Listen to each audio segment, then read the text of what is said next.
歡迎嚟到你講牧師課。今日咧，我哋又準備咗一啲觀眾嘅信仰難題咧，俾阿林牧師去解答下嘅。咁我哋又嚟啦。睇下先，呢位朋友佢就問：點解依家個世界咁亂，上帝都唔算就顯現啊？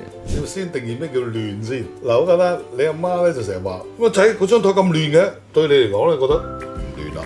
還好啊，幾好喎！